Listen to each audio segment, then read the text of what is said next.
In today's video, I'm going to be talking about the differences between can, could, and be able to.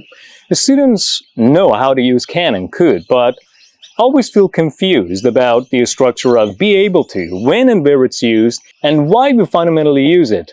Why we use be able to instead of can and could. So let's get started with can. We can use can to talk about what we are able to do in the present tense, to talk about the present ability, to talk about permission, possibility, or to form polite requests. So we can use can in the present tense to form sentences emphasizing the ability to do something, the present ability, the ability to do something in the present.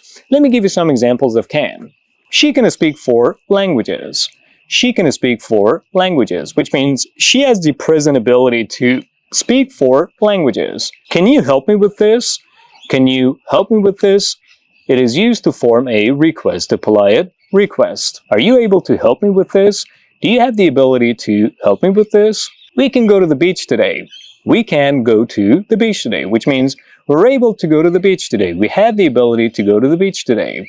Only the staff can enter this area.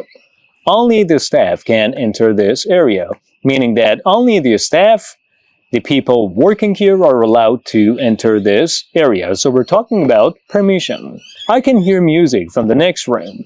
I can hear music from the next room, which means I have the present ability to hear music from the next room. Now let's focus on could. We all know that we use the structure of could to talk about the past ability, to say that we were able to do something in the past, to refer to the general ability of doing something in the past. So the past form of can is could. Some examples of this structure. She could read when she was 3. She could read when she was 3, which means she had the past ability to read when she was 3. When we were kids, we could play outside for hours. When we were kids, we could play outside for hours, which means when we were kids, we had the past ability to play outside for hours, or we were allowed to play outside for hours, or there was the possibility of playing outside for hours for us. Sorry, I couldn't understand the instructions. Sorry, I couldn't understand the instructions, which means, oh, I'm so sorry, I didn't have the ability to understand the instructions. So we're emphasizing the past ability. So when we use could, actually one of the uses of could is when we want to emphasize the past ability. But the question arising now is, why do we use be able to? Why do we use native speakers use the structure of be able to? When we can use can and could, why do we use be able to talk about the ability to do something? Well, here is the important point. We can use can to talk about the ability to do something in the present. And we can use could to talk about the ability to do something in the past, or the past ability. But what about other tenses in English? What about the present perfect tense? What about the future tense? What about with modal verbs like may, might, must, should, would, will? What about with infinitives after to? What about any other tense in English? Can we use can and could in the present perfect tense? The answer is no. Can we use can and could with the future tense? The answer is no. Can we use can and could with other modal verbs, or together with other modal verbs, with should, may, might, must? The answer is no. Can we use can and could after infinitives, after to? The answer is no. So whenever and wherever we're not allowed grammatically, and we're not able to use can and could to emphasize the ability to do something, we have to use the structure of be able to. So be able to provides us with the grammatical and structural access to talk about the ability to do something in any tense, in all tenses. So can is used to talk about the ability in the present, could is used to talk about the ability in the past, but be able to can be used to talk about the ability to do something in all tenses.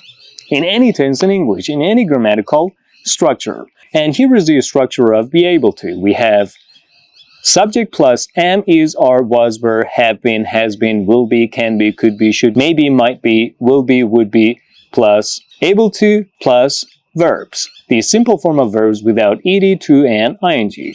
Let me give you some examples of this structure. He hasn't been able to sleep well recently.